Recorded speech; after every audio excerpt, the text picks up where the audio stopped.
And we are live. What's up, guys? So we're just coming back. We had a little bit of snafu, a little bit of tech issues, but we're back. We persevered. We took a deep breath, and here we are. I'm with Violet Rainwater, and we're going to go deep today on a really important topic, which is about mental health and overall wellness in the workplace. It's something that we don't talk about, but that all needs to change. And thanks to Violet, we're going to do that. So, Violet, let's get into it.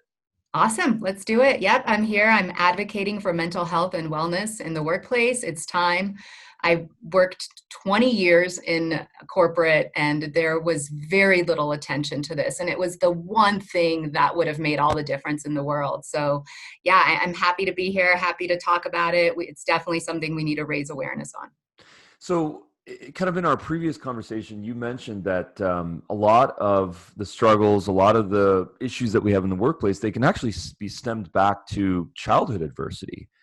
And Not they can, they mm, actually are, because the brain gets programmed during a certain age. And it's during childhood that our programming that works for the rest of our lives gets wow, implanted into the brain.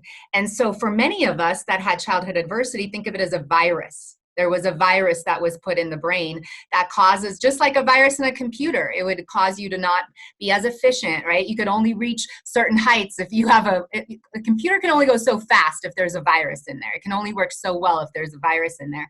Same thing with the programming of the brain. So the difference is, think about adversity in childhood versus adversity as adults. So when we go through trauma as an adult, we can develop what's called PTSD, which messes with your personality, right?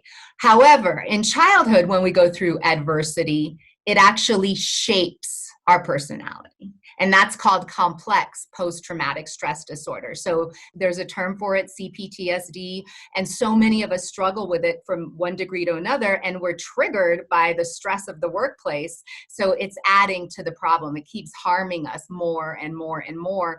And I'm here to provide the knowledge and the tools to begin healing, to begin a journey of healing so that that individual can actually share their gifts with the world. And that's how we're going to make the world, the workplace, a better place, by healing ourselves and bringing that light into the world.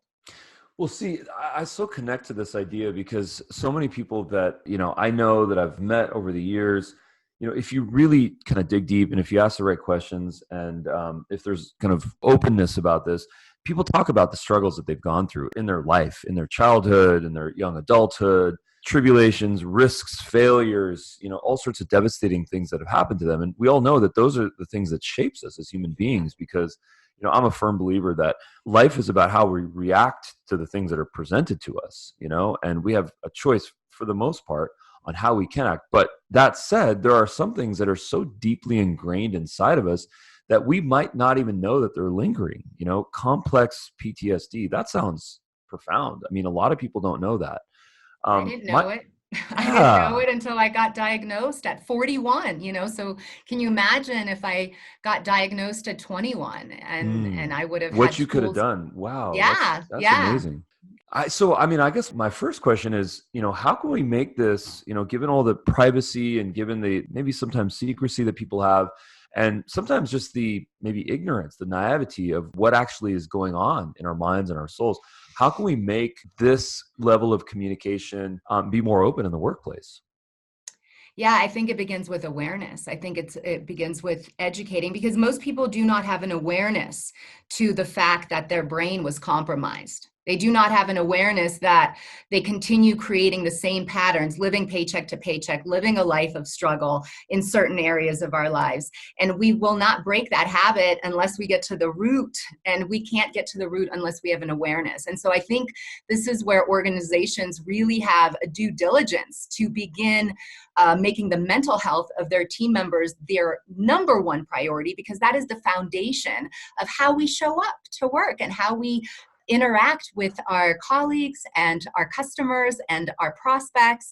And so by investing in their mental health through different aspects, there's so many subject matter experts out there, but it's bringing this awareness into your organization and being committed to the mental health and sharing that as part of your culture. We're here, we want our team members healthy, and providing that knowledge and giving them the tools to understand, hey, what are the things that go on in our workplace that trigger you, that bring you to a state of where you lose connection to your peace. When your palms get sweaty, when your heart rate starts, increasing. Everyone has a different workplace trigger. You might work with people that trigger you. What do you do in those situations? You might have a boss that triggers you. I had that. Mm. Anytime you walk by me, I was completely triggered. So it's really good to begin with having an awareness to our triggers and what that's really about. That's where we have to begin. Where does this communication happen? Does it happen with HR? Is it kind of a special? Is it a new type of role that should exist in corporate? What does that look like? I feel that all leaders need to be having this Mm. conversation. All leaders need to be trauma informed because they're looking at their team members and they're seeing disengaged teams. They're seeing low morale, no accountability, no outside of the box thinking, right? And so those are the symptoms that they're focusing on, and they're trying to bring in tools to drive engagement. There's one thing that will drive all of that, and that is if you bring in tools to help them move away from fight and flight and move into rest and digest. It's our parasympathetic wing of our nervous system. That's why yoga is so effective. That's why breath work is so effective. That's why meditation is transformational, because it activates the parasympathetic wing of the nervous system, which creates new pathways in the brain. And that is very healing for the brain. And it begins to fully develop the way that it should have originally when we are children. So there's transformational tools that are out there that companies just don't even have an awareness to because they're not talking about the problem.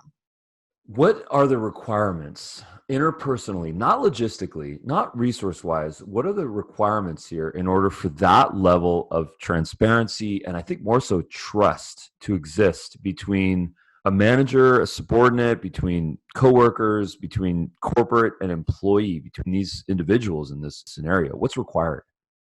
That's a great question. In fact, I was just doing a call with Ryan McCarty. He speaks on this very topic. And what he was saying is that it's really about the leaders sharing their own stories. Well, So you have to start with the vulnerability. leader has to face their own childhood adversity, right? And begin their own healing and then be able to share that with their team members. Because as they become vulnerable, like if I had a leader that came up to me and shared with me how they struggled with anxiety and what that was about. And I notice things, I see things that remind me of how I used to be. And here's some helpful things for you. I mean, that would have been huge. That would have been tremendous. So I think leaders need to begin first by becoming trauma aware themselves. Like that is the future of business, healthy whole individuals. But we have to have leaders that are trauma aware, both from themselves and then for those that they lead. Leaders to become trauma aware. They don't teach that in business school. Right? I know. They I do went to not. I've business never read school, this in a book. I've read a right? handful of leadership books. I got an MBA. I've gone through the case studies. I've Right? never heard that Me too, my leaders. friend. I know. That's why I'm doing this. That's why it blows my mind. It's transformational information, it's transformational tools. This Yeah. is what's missing in the workplace. This is the light that's going to light everything up. We spend half of our waking hours in the workplace. Why not give us tools to help us heal? Healing is what it's all about. That's when we can operate at peak level, is once we begin a journey of healing. That's self-actualization. That's what Carl Rogers referred to as the people of tomorrow. And they walk Mm. among us. There's people that walk among us that are healed and whole, and they're sharing their gifts, and it's beautiful. But every single one of us came here to do that. And I'm going to make sure that we all have the tools to do just that. Well, you know what's amazing about this overall philosophy is that it's so critical for performance. It's so critical for growth. 100%. You Amen. know, Thank you, Ruben.